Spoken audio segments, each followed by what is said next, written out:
heard my daughter's voice, filled with surprise and panic. In response, I desperately tried to hang on to my fading consciousness, but all my efforts were futile, and I fainted right in front of my daughter. When I came to, I was in a hospital bed, after having been rushed to the ER. My daughter was there, clutching my hand tightly, refusing to let go. I must have given her quite a scare. I was filled with guilt, about to apologize when she spoke before I could. "Mommy, the baby in your tummy says they don't want to get erased by Daddy." At her mysterious words, I held my breath in surprise. My name is Linda Williams. I'm a 27-year-old homemaker living with my husband Mark, who is 2 years my senior, and my 4-year-old daughter, Sarah. I used to work as a sports trainer until recently when I had to quit. The reason? I'm expecting our second child. I really didn't want to quit, but after my pregnancy was discovered, I started feeling unwell more often and had no choice but to leave. I was depressed after quitting a job I loved, but there were also good aspects. Up until then, Mark wasn't very helpful with housework or child raising, but he started taking the initiative for my sake. I'm worried about my health, but I'm glad that Mark is changing. At that time, I thought everything would be okay. "Mommy, wake up. It's morning." When I woke up to Sarah's innocent voice, it was 7 a.m. The school bus for Sarah's daycare arrives at 7:30 a.m.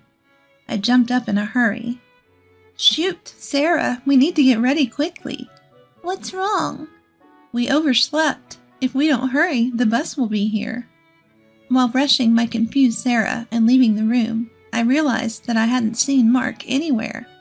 He usually leaves around 7:15 a.m., so he should still be at home. Maybe he's downstairs. Maybe he's having breakfast. Although a little annoyed that he didn't check on us, I headed for the stairs. That's when it happened. I slipped, and I felt a momentary sensation of being thrown into the air. "I'm going to fall!" Instinctively reaching out for the handrail, I managed to grab onto it and prevent myself from tumbling down the stairs. Oh, that was close. I put my hand on my stomach immediately, but I didn't hit it, and it doesn't hurt. Just as I breathed a sigh of relief, Sarah, looking pale, rushed over. "Mommy, are you okay?" "I'm fine, honey. Sorry for scaring you." Regaining my footing, I embraced Sarah. Then, Mark, who must have noticed the commotion, rushed over from downstairs. "What happened?" "I slipped and almost fell down the stairs." "Whoa, be careful." "I'm sorry, but it was like the floor was slippery." "What?" "And the floor seems to be cleaner than usual. I hadn't noticed until now, but the wooden floor in the hallway was sparkling, as if someone had polished it." Then Mark said in a flustered manner, "Oh, right. I waxed the floor last night." "Wax? Why would you do that all of a sudden?" "I noticed it while cleaning the floor, but I guess I got a little too excited. I'm sorry." "Oh, I see." I was surprised by the idea of him waxing the floor, which was something he had never done before. But he had been doing a lot of housework recently, so perhaps he had started noticing the little things. Once men start paying attention to details, they just can't stop, can they? Even though I found it a bit strange, I decided not to worry about it. A few days later, on a Sunday, Mark had to go to holiday work, so I decided to take Sarah to the park, just the two of us. Before, I would run around and play with Sarah, but I can't do that now. I watched Sarah playing on the swing. A water bottle Mark had prepared for me in hand. Who would have thought that Mark would start preparing things like water bottle for me? When Sarah was first born, Mark was so uninterested in anything to do with the house, it still brings tears to my eyes when I think about it. He also had no interest in Sarah, so every time I say something to him, he gets grumpy, and coming home from work became later and later. The fact that he now prepares a bottle of water for me is still a shock, but I can't hide how happy it makes me. Thinking about this, and feeling a bit thirsty, I decided to take a sip of the tea Mark had prepared for me. Then, huh? Mommy? After drinking about a quarter of the bottle, I suddenly felt dizzy and began to feel unstable on my feet. I grabbed onto the fence of the swing for support, but even then I could feel my strength fading, and it became increasingly difficult to stand. Mommy, what's wrong? Mommy. Hearing Sarah's surprised and worried voice, I desperately tried to hold on to my fading consciousness. If I faint here, I'll leave Sarah alone. But even with this thought, I fell right there while protecting my stomach. When I came to, the first thing that hit my eyes was a stark white ceiling. For a moment, I didn't understand where I was, but then I noticed the smell of disinfectant and the figure of a nurse appearing saying, "Are you all right?" I realized then that I was in a hospital. At the same time, I thought of Sarah. "Excuse me, Sarah, do you know where my daughter is? She should have been with me when I fainted." I sat up and asked the nurse. She said, "Ah," and seemed to understand immediately. Maybe trying to reassure me, she smiled at me. "She came to the hospital in an ambulance with you. She should be with your husband now."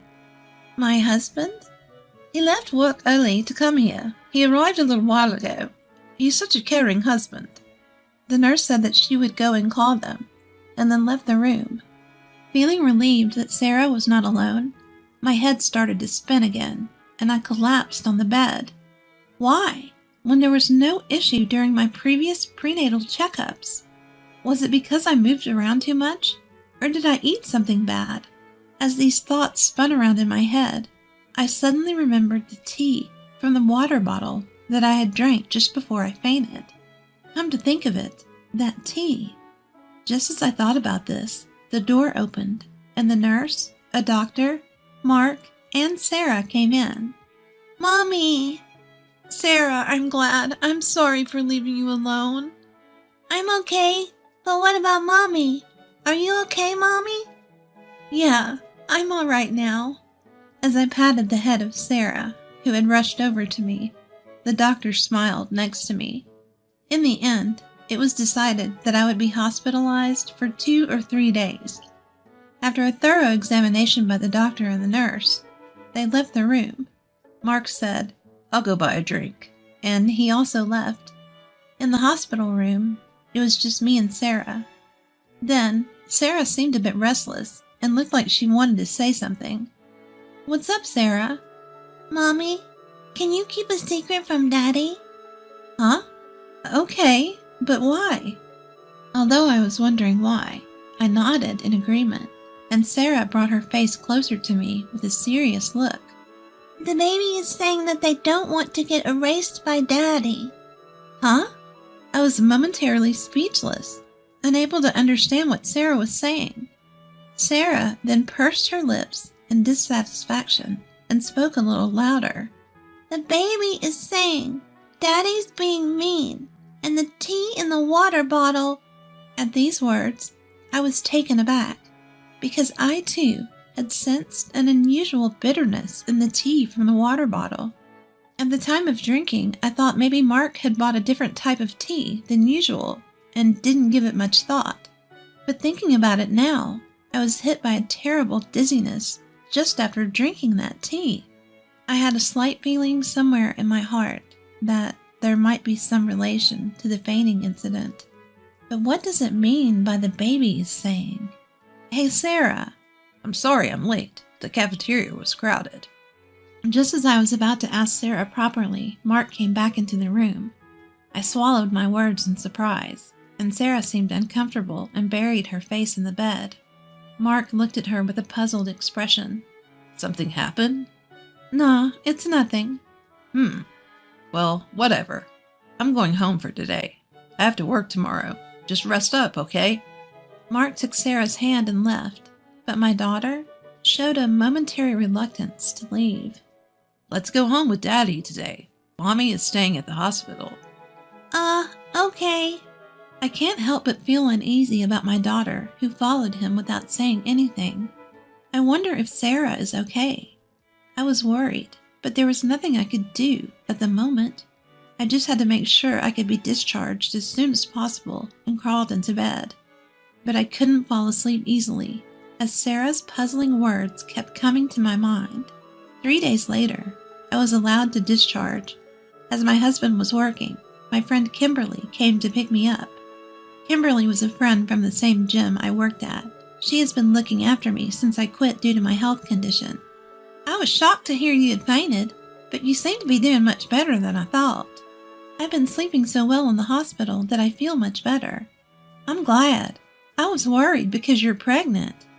While having such a conversation in the car heading home, I felt a bit uneasy inside. I had been constantly feeling sluggish and heavy-headed, but the discomfort improved in just a few days. The only unusual things I had done during that time were taking a break from housework and childcare and eating a balanced diet in the hospital. Upon thinking that, I suddenly realized something. So that means I didn't eat Mark's cooking yesterday. I remembered there had been several oddities since Mark started doing housework. Aside from almost slipping on the wax, there were other things that bothered me.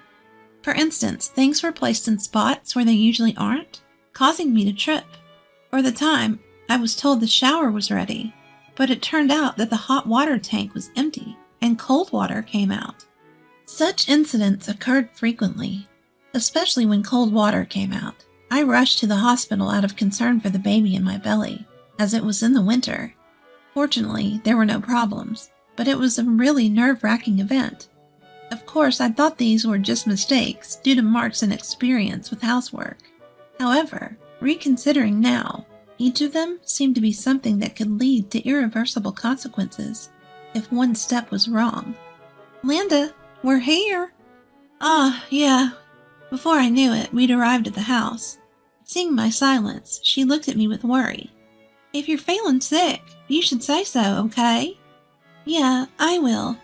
Well, you should rest for today at least. I'll pick up Sarah, okay? Thank you, I appreciate it.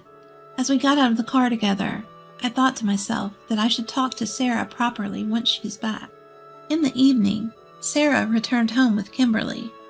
She even bought some deli food for dinner and said, "Call me if anything happens," before leaving.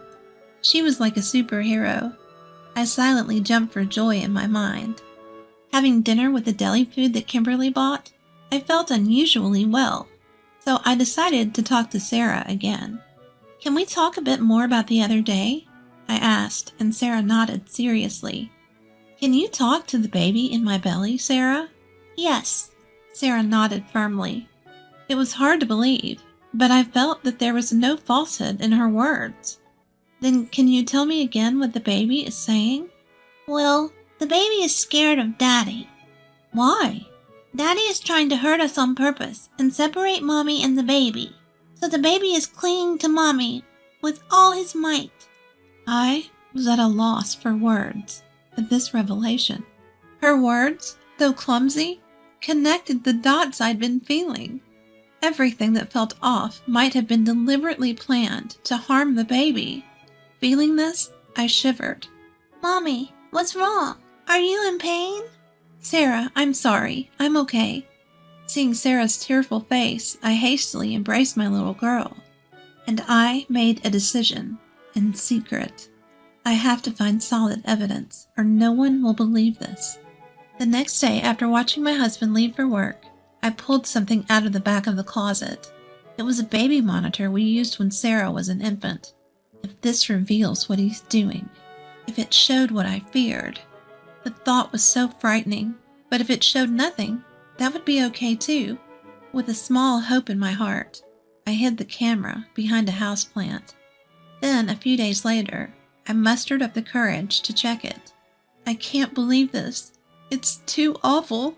What was captured there was something unimaginable, enough to shatter my small hope. And then I made up my mind. I absolutely won't forgive this. A week or so had passed since I saw the footage. I left my daughter, Sarah, at my parents' home earlier in the day. Then, I tidied up the entire house and prepared a perfect dinner before Mark came home. Mark, who finally came home, was surprised to see the lavish meal set on the table. "What's going on? I could have made dinner." "I can't let you do anything dangerous anymore." "Huh? What? What do you mean?" I didn't miss the flash of caution in his eyes. "I mean exactly what I said. What have you been feeding your pregnant wife all this time?" "I don't get it at all." "My health has improved significantly since I stopped eating your cooking for the past week." "What's that supposed to mean?" I had pretended to eat my husband's cooking and threw them all away. When I told this to my husband, he was slightly shaken. Also, when I checked around the house, I noticed the non-slip pad under the rug was missing, and the anti-tip device on the bookshelf next to the bed was removed. I got goosebumps when I found these. These weren't just targeted at our baby. It implied I was also a target. When I glanced at Mark, his mouth was twitching as he tried to force a smile. Now that I think about it, there was a time when body wash had spilled on the bathroom floor after shower, and things fell from shelves. If I'd fallen and hit my stomach, it would have been a disaster. Those are just coincidences, right? Maybe I just made a little mistake. I thought so too, until I saw this. I thrust my phone in front of his face, and when I played the footage recorded on the baby monitor, there was Mark talking on the phone with someone, and his voice was clearly recorded. "I get it, but it's not going as planned. It's surprisingly hard to make a person disappear in an accident. Well, two people. It would be best if the baby in the belly could disappear too." Those words from the video sent chills down my spine no matter how many times I hear them. Watching Mark, he was shaking minutely and trembling in silence. Despite being wary, I continued to speak. "The person on the phone is a woman, isn't it? Once I'm gone, you're talking about doing this and that. Things too disgusting to even mention." "That's bullshit. You're spying on me like this? I'll sue you." "How dare you? Do you even understand what you've done?" Shut up. Just shut up." No longer able to find excuses, Mark, his face bright red, lost control and lashed out at me. Instinctively, I hunched over to protect my stomach. Just as I did, a loud bang sounded, and the next moment, I heard Mark scream. "Landa, are you okay?" "Kimberly, thank you." I looked over with relief to find Kimberly, who easily subdued Mark and was laughing. In fact, she's a strong woman who has won the national wrestling tournament multiple times. For the day, I had asked Kimberly to stand by in the next room just in case. Mark, pinned down by Kimberly, was already reddening his face and bellowing. "You think you're alive because of who? Me, right? Yet annoying demands to play with the kids and help with housework. If you all would just disappear, I could live freely. Just get lost for my sake, you idiot." "So that's what you think. But thank you." "Huh?" "Actually, you just helped me a lot by self-destructing." Saying so, I thrust my phone, which was in call mode, in front of Mark. The call was to 911. Actually, it had been in this state for a little while before, so all of Mark's words had gone straight through to the police. "Please, not the cops." Mark was struggling to escape, but Kimberly had him firmly pinned down and he couldn't move. "I'm sorry. I was wrong. Please, I apologize. Forgive me." "That's not something you can get away with just by apologizing. What you were about to do?" "Don't say such things." While Mark was thrashing around, the sound of several footsteps and a voice saying, "We're coming in," echoed, and the police officers entered through the door that was already unlocked. And in no time, Mark was taken away. Even on his way, Mark was pathetically clinging to me and pleading like, "Help me." A subsequent investigation revealed the plan by Mark and his mistress. The objective was to eliminate me, who was in their way, so they could be together. Even if they failed to get rid of me, they were contemplating a story that the loss of our child due to my carelessness would lead to divorce. Moreover, if they could blame it on me, they thought they could claim compensation at the time of divorce. The sheer audacity of it all leaves me speechless. But even now, when I think about what could have happened, if I hadn't noticed anything, It still sends chills down my spine. Mommy, the baby is happy. She says she can always be by your side. When I went to pick up Sarah, she said that right away. Yes, I'm so glad. It's all thanks to you. I thanked my daughter from the bottom of my heart, and tears of relief flowed. Mommy, why are you crying? The baby is looking forward to meeting you. I'm also very excited. About a month after Mark's arrest, our divorce was finalized. And a few months later from that, I gave birth to a healthy baby girl. Sarah is overjoyed at her sister's birth and has now become a very reliable big sister.